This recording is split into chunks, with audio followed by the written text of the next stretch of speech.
काटने वाले नाई को मरवा देता है क्योंकि उसके सिर पर एक सींग है और वो नहीं चाहता कि ये बात किसी को भी पता चले। इसलिए वो हर हफ्ते सिपाहियों को गांव में भेजकर एक नाई को लाने के लिए कहता है, मगर उनमें से कोई भी वापस नहीं आता। इसलिए गांव वाले इस बात से बहुत डरते हैं। आज राजा के सिपाही फिर से गांव में एक नाई को लेने के लिए आते हैं, जहां वो एक लड़के को चुनते हैं जो कि अभी जवान था।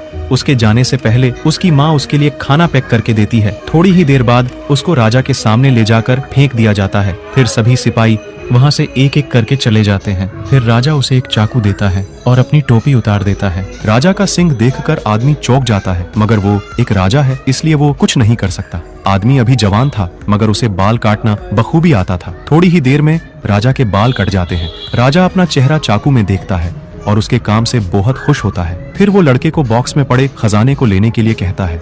यह कोई बक्सा नहीं था बल्कि नर्क जाने का रास्ता था। मौके का फायदा उठाकर राजा उसे पीछे से बक्से में धक्का दे देता है। वहाँ ऐसी कोई भी चीज नहीं थी जिसे आदमी पकड़ सके। वो अब किसी भी समय मर सकता था। बेरहम राजा ये देखकर खुश होता है और दरवाजा बंद कर देता है, लेकिन भाग्य से लड़का बच जाता है और उठकर अपने चारों तरफ देखता है। वहाँ सिर्फ हड्डियों के ढेर लगे हुए थे।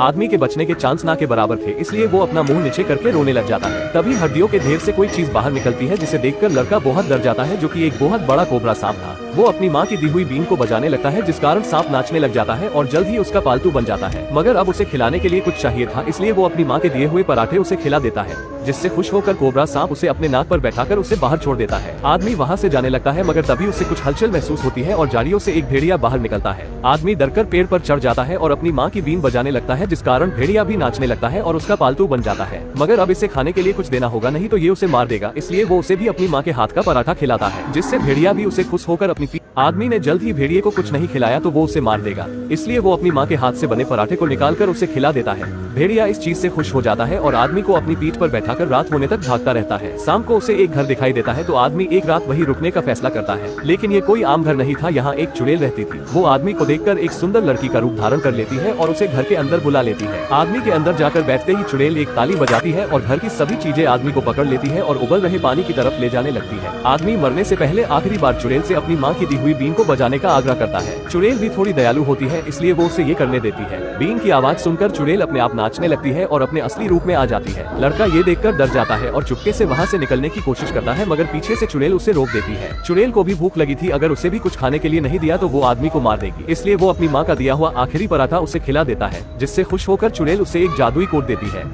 चुड़ैल आदमी को एक जादुई कोट देती है, जो कि किसी भी चीज को अच्छे से बुरा और बुरे से अच्छा बना सकता है, बिल्कुल डोरेमोन के एक गैजेट की तरह। आदमी उसे पहनकर देखता है तो वो एक छोटे से लड़के में बदल जाता है। चुड़ैल उस कोट को उतार देती है तो लड़का फिर से अपने असली रूप में आ जाता है। चुड़ैल कोट को उल्टा करके फिर से आदमी को पहना देती है, तो इस बार लड़का एक बूढ़े आदमी में बदल जाता है। इस चीज से आदमी को एक आइडिया आता है और वो फिर से राजा के महल में एक नाई बन के जाता है, मगर इस बार उसने उस कोट से एक बूढ़े का रूप ले लिया था, जिससे कोई भी उसे पहचान नहीं पाता है। राजा अपने बाल काटने के लिए उसे एक चाकू देता है, लेकिन उसे बिल्कुल भी अंदाजा नहीं था कि ये वही लड़का है। वो फिर से राजा के बहुत अच्छे बाल काटता है और राजा उसे बॉक्स में से खजाना लेने के लिए कहता है, लेकिन इस बार वो अंदर देख के बोलता है, महाराज लेकिन मैं इतने सोने का करूंगा क्या? ये सुनकर राजा चौंक जाता है और पास आकर उस बॉक्स में देखने लगता है, लेकिन इस बार आदमी मौके का फायदा उठाकर राजा को बॉक्स में धक्का दे देता है, लेकिन राजा उसकी दाढ़ी पकड़ लेता है और लटक जाता है। तभी उसे एक आइडिया आता है और वो अपना कोट उतार देता है, जिससे उसकी दाढ़ी गायब हो जाती है और राजा अपने बनाए हुए खड्डे में खुद ही गिर जाता है। राजा की आवाज सुनकर सभी सैनिक अंदर आते हैं, मगर लड़का इस बार कोट को उल्टा पहनकर छोटा हो जाता है।